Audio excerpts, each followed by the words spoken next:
Kasih karunia dan damai sejahtera Allah Bapa kita dan anaknya Tuhan Yesus Kristus menyertai saudara. Amin. Shalom, saudara-saudari yang terkasih di dalam nama Tuhan Yesus Kristus. Senang bisa menyapa saudara di tempat saudara berada hari ini dalam penyertaan Tuhan kita Yesus Kristus. Meskipun kita berada dalam dimensi yang berbeda dalam menyaksikan dan mendengarkan firman Tuhan hari ini, kiranya kasih setia Allah yang memberikan sukacita menyertai saudara. Sebelum kita melakukan rangkaian aktivitas kita, marilah kita terlebih dahulu mendengarkan firman Tuhan. Firman kita hari ini diambil dari Efesus 5 ayatnya yang ke-8 yang berbunyi, "Memang dahulu kamu adalah kegelapan, tetapi sekarang kamu adalah terang di dalam Tuhan. Sebab itu hiduplah sebagai anak-anak terang." Terima kasih. Shalom.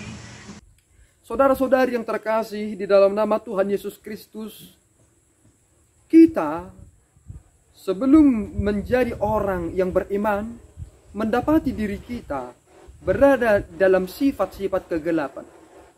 Orang yang masih melakukan dosa disebut sebagai hamba-hamba dosa. Sebagaimana dalam kitab Yohanes dikatakan dalam pasal yang ke-8, barang siapa yang masih tunduk atas dosanya, dia adalah hamba-hamba dosa.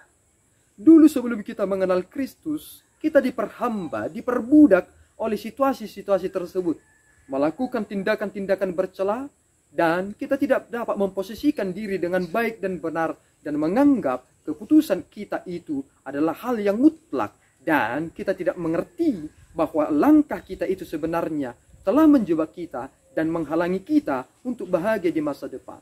Tetapi berkat anugerah itu di dalam Yesus Kristus, kini kita disebut sebagai anak-anak terang.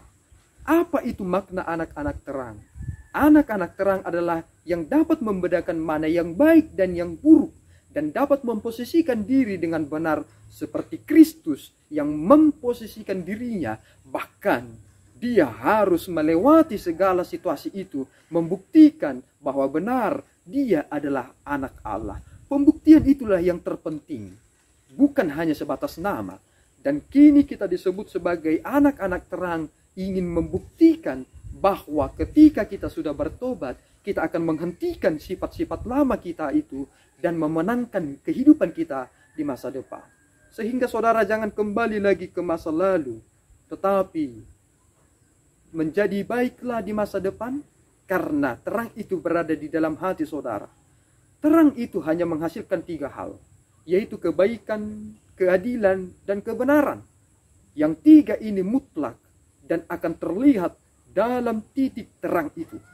Tetapi orang-orang yang melakukan perkara-perkara dunia ini, mereka tidak memperdulikan yang 3 ini. Asal mereka memperoleh keuntungan, mereka tidak peduli kebaikan, keadilan, dan kebenaran.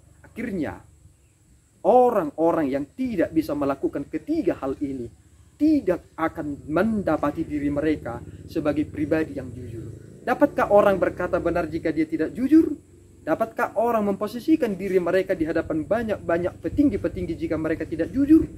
Anak-anak terang telah menghasilkan buah yang paling indah ini, kebaikan, kebenaran, dan keadilan. Mari kita memuji segala sesuatunya, karena Tuhan ingin membuktikan bahwa kita adalah anak-anaknya di tengah dunia ini. Amin, kita berdoa. Ya Allah Tuhan kami bersyukur atas anugerah-Mu yang memelihara hidup kami. Engkau telah menjadikan kami sebagai anak-anak terang. Mampukan kami ya Tuhan supaya hidup dalam ketetapan-Mu dan menentukan pribadi kami sebagai kecintaan yang sungguh-sungguh kepada Allah semata. Tuhan, kami serahkan hidup kami dan segala aktivitas kami dalam Kristus. Kami berdoa dan mengucap syukur. Anugerah Tuhan kita Yesus Kristus, kasih setia Allah Bapa, dan persekutuan Roh Kudus menyertai saudara. Amin. Tuhan Yesus memberkati.